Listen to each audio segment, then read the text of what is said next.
In the early hours before sunrise, when the desert air of the Sahel is still cool enough for families to sleep in peace, a sudden wave of radio alerts shattered the quiet.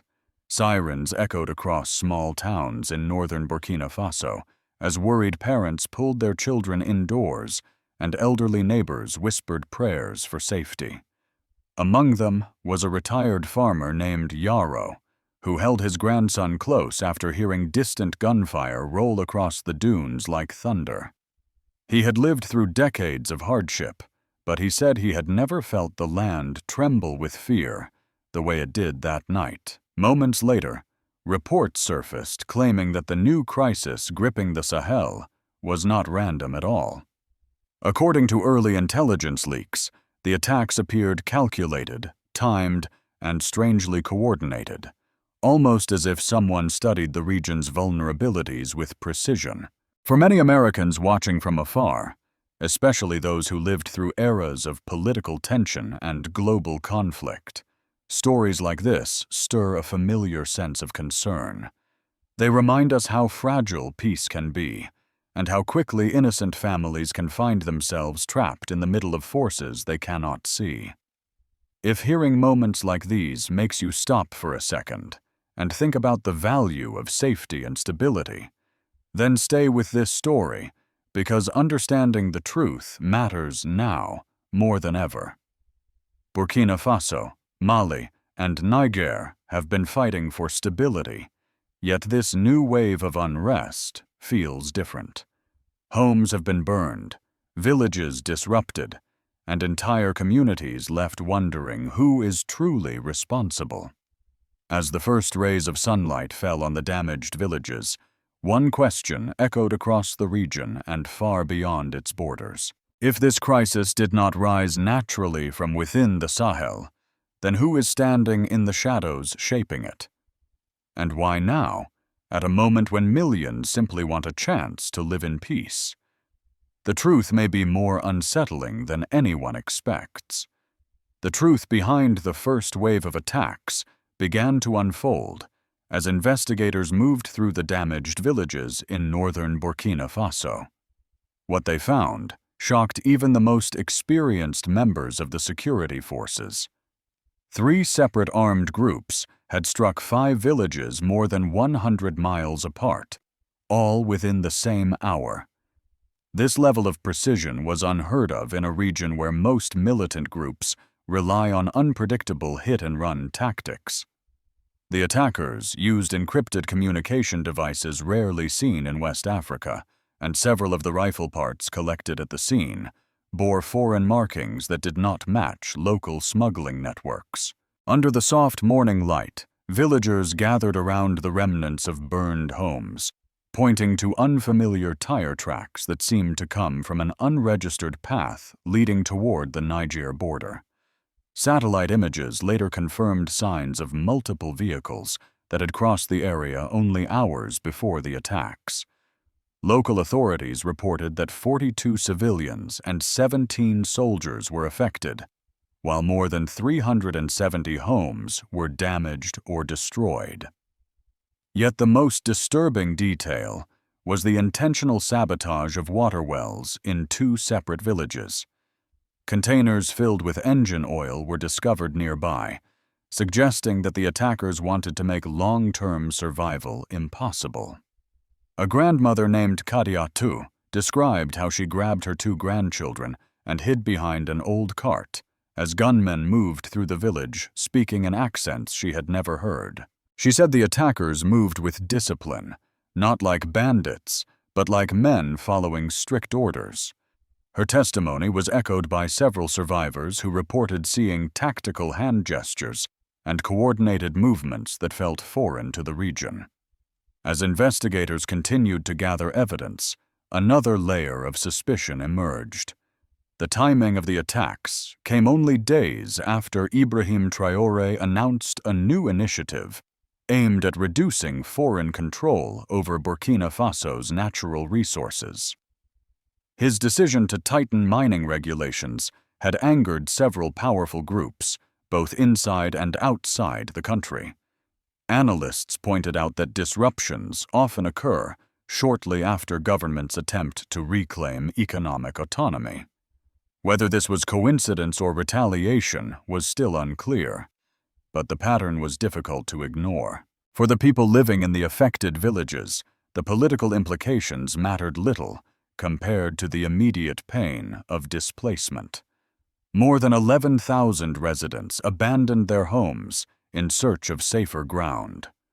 Families walked for miles under the harsh sun, carrying small bundles of food and personal belongings. Children cried from exhaustion and fear, while parents tried to shield them from the sights of destruction.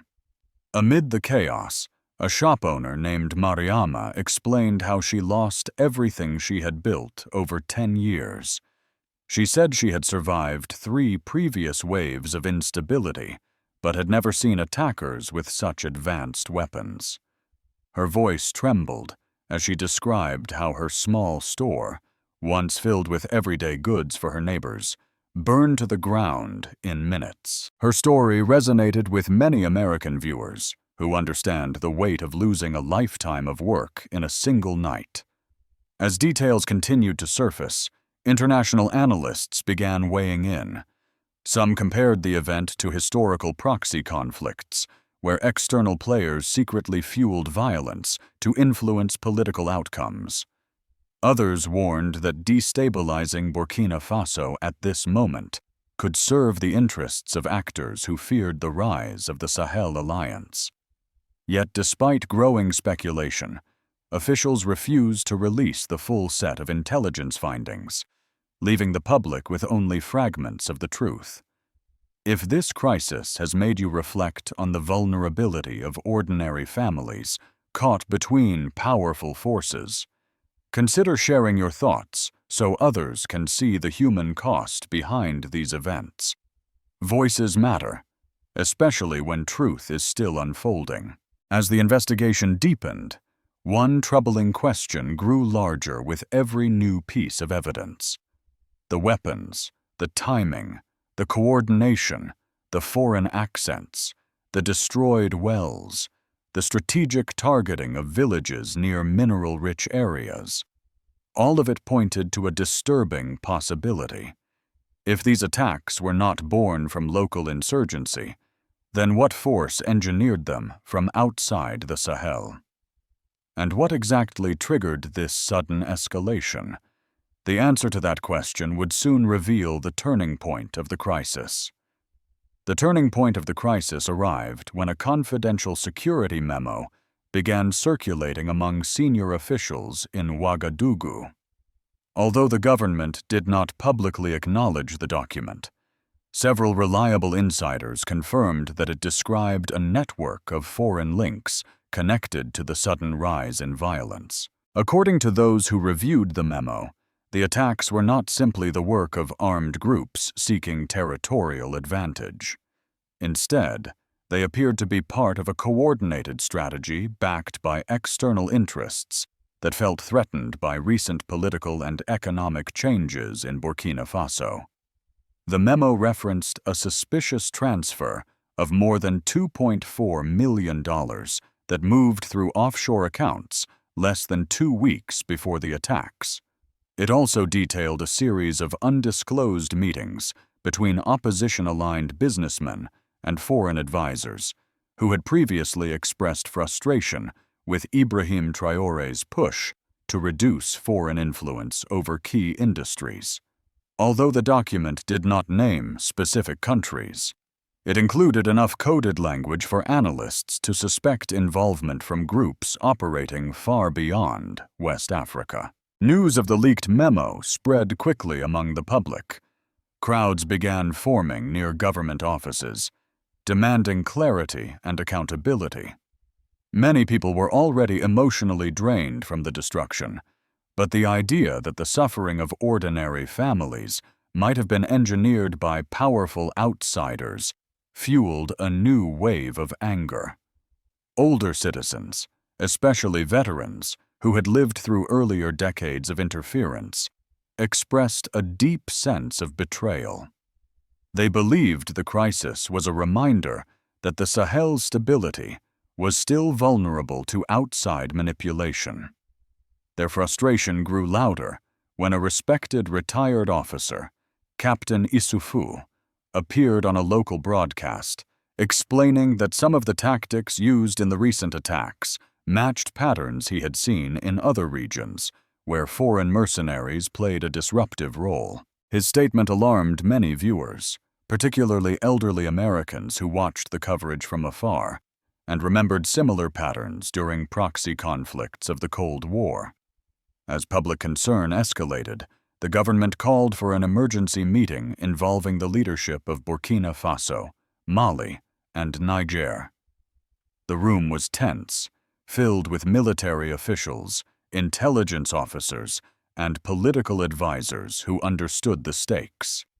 If the memo was accurate, then the Sahel Alliance was facing not just an internal security threat, but a complex external campaign designed to destabilize the region at a pivotal moment. Later that evening, Ibrahim Traoré addressed the nation in a broadcast that was replayed across Africa and beyond. Speaking with a steady but forceful tone, he warned that Burkina Faso was confronting forces that operated in the shadows, driven by motives that had nothing to do with the well-being of the Sahel's people.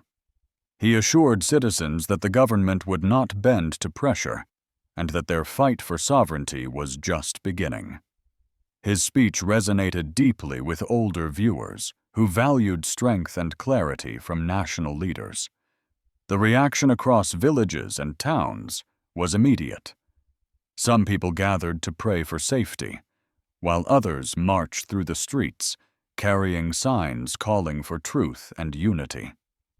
One mother named Safiata, who had walked miles carrying her injured son after the attack on her village, told a reporter that she hoped the world would finally understand that the people of the Sahel were fighting not only for land, but for dignity and survival. Her testimony carried the emotional weight of thousands of similar stories across the region. If hearing these voices makes you reflect on the fragile line between peace and chaos, consider sharing your thoughts so others can recognize the human reality behind these headlines.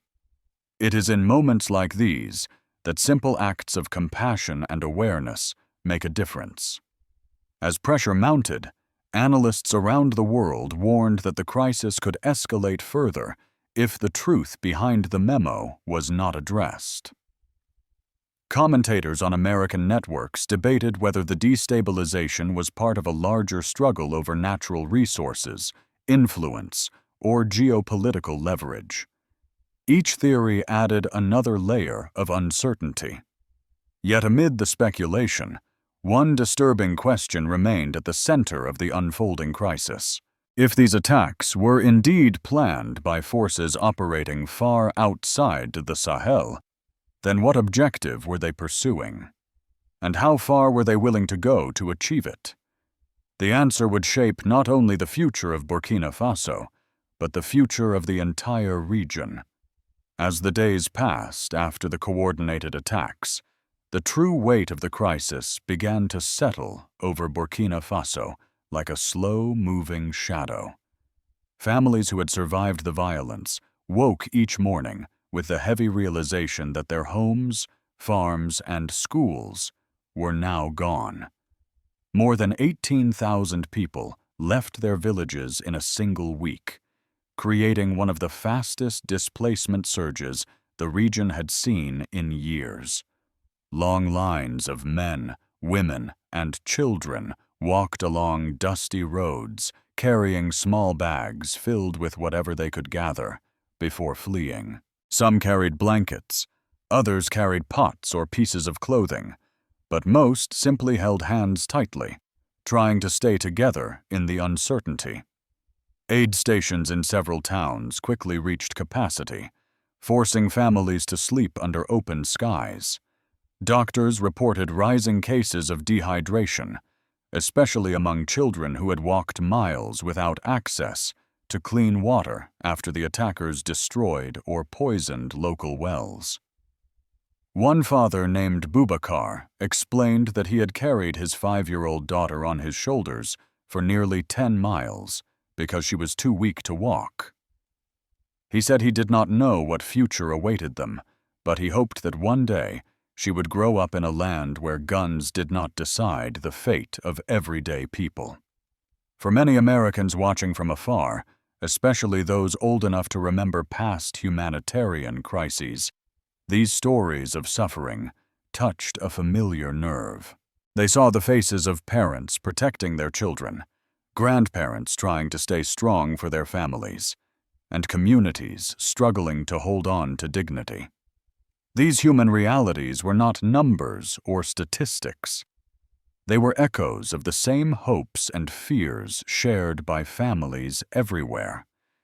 If hearing moments like these makes you reflect on the fragility of peace and the importance of standing with those who suffer, feel free to share your thoughts so others can join the conversation about justice, compassion, and responsibility. The humanitarian impact was only one part of the unfolding tragedy. A political storm was brewing as well. Inside Burkina Faso, deep divisions emerged among officials who viewed the crisis through different lenses. Some believed that Ibrahim Traoré had pushed too aggressively against foreign influence in mining and security sectors, arguing that his bold reforms had provoked powerful actors with the means to destabilize the country. Others insisted that the attacks were proof that Traoré was right, that certain groups would never allow Burkina Faso to control its own resources without interference. Debates inside the government grew tense as ministers questioned whether they should double down on sovereignty efforts or attempt to ease tensions with external partners. The Sahel alliance, formed by Burkina Faso, Mali, and Niger, found itself under heavy pressure to respond quickly and decisively. Officials feared that if they did not act fast, more attacks could be organized to undermine their unity. Analysts from across Africa warned that engineered instability might target major economic routes, power stations, or even border security posts. Meanwhile, opposition figures inside Burkina Faso used the crisis to challenge Traoré's leadership, claiming that his policies put the country at risk. They called for investigations into his decisions on mining regulations and international partnerships. Supporters of the government, however, countered that these criticisms played directly into the hands of those who wanted to keep the Sahel weak and dependent. Political tensions reached a boiling point when several governors reported receiving anonymous messages encouraging them to distance themselves from national policies. Although the source of those messages was unclear, the timing raised serious concerns within the intelligence community. The crisis had now moved beyond burned homes and displaced families. It was challenging the very structure of governance in Burkina Faso. The question was no longer simply who carried out the attacks, but who stood to benefit from political fragmentation. As the humanitarian crisis deepened and political tensions spread, international observers began expressing alarm at the direction the Sahel was heading. They warned that without swift action, the region could face a long-term destabilization that might spill across borders and trigger larger conflicts. And yet one critical question still hung in the air, like a heavy, unsettled silence. If all these consequences were part of a larger strategy, then how would the United States and other world powers respond? That answer would determine the next chapter of this crisis. From Washington to Brussels to Beijing, the new crisis in the Sahel triggered immediate discussion among diplomats and security experts who recognized that instability in this region rarely stays contained. American analysts were among the first to warn that the coordinated attacks could create dangerous openings for extremist groups seeking to rebuild networks disrupted in previous years. They pointed out that the Sahel sits at the crossroads of several strategic interests that directly affect global security, including migration patterns, access to critical minerals, and long-term counterterrorism efforts. A former United States defense strategist noted that the sudden spike in violence came at a time when global competition for influence in Africa was intensifying. He suggested that if foreign actors did play a role in the crisis, their motives might include access to uranium deposits, control of gold corridors, or leverage over regional alliances. Meanwhile, European media raised questions about whether the destabilization was connected to shifting political alignments after Burkina Faso and its neighbors reduced reliance on former colonial partners. Commentators in France and Germany warned that a weakened Sahel could disrupt economic ties and increase migration pressure toward Europe. Russian spokespeople denied any involvement, but emphasized that outside interference in African sovereignty would only fuel further instability. Chinese analysts weighed in as well, focusing on the economic risks to infrastructure projects and regional trade routes. If developments in the Sahel matter to you because you believe peace and stability should never be taken for granted, feel free to share your reflections so others can understand why moments like this demand attention from the global community. Across major capitals, one theme became clear. No country could afford to ignore what was unfolding. The Sahel Alliance, once seen as a regional experiment, now stood at the center of a larger geopolitical struggle. American policymakers stressed that the United States had a responsibility to monitor the situation closely, not only for the sake of global security, but also to prevent extremist groups from exploiting the chaos. Think tanks in Washington offered early predictions that if the crisis expanded, it could trigger new waves of displacement that would strain neighboring countries and generate broader humanitarian challenges.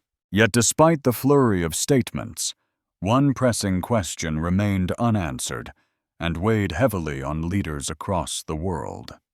If powerful forces were indeed engineering instability from behind closed doors, then what was their ultimate goal? And how far were they prepared to go to achieve it? As the dust slowly settled over the Sahel, and families tried to rebuild their shaken sense of normalcy, one reality became impossible to ignore. The crisis that erupted across Burkina Faso was not just another wave of violence in a troubled region. It carried the signs of something far more deliberate, something shaped by hands that understood exactly where to strike and when to strike in order to cause the greatest disruption. Experts warned that unless the Sahel Alliance strengthens its coordination within the next few months, new attacks could appear with even more precision, potentially targeting energy facilities, transportation routes, or mining sites that anchor the region's fragile economy. For ordinary families who have already lost so much, the thought of further chaos feels unbearable. Yet at the same time, there is a quiet strength rising among the people who refuse to let their homeland be defined by fear. They are determined to protect their dignity, their communities, and their right to live in peace without outside manipulation. These voices remind us that even in the darkest seasons, courage has a way of shining through. For viewers in the United States, who have lived long enough to witness cycles of conflict around the world, the events in the Sahel may stir familiar questions about morality, responsibility, and the cost of looking away. If this story makes you pause and reflect on the value of justice and the importance of standing with those who suffer, share your thoughts so others can understand why moments like this matter. Sometimes a simple reflection carries more power than we imagine. As the investigation continues, one question remains at the center of every discussion. Is Ibrahim Traoré confronting a natural surge of extremism or resisting a far larger force determined to shape Africa's future from the shadows? And if the truth is as complex as it now appears, what kind of world will emerge if the Sahel is left to face this struggle alone? The path ahead is uncertain, but one hope endures. That truth will prevail, that leaders will act with wisdom, and that families across the Sahel will one day sleep in peace without fear of sirens in the night. May God watch over every mother, every child, and every village praying for safety as this story continues to unfold.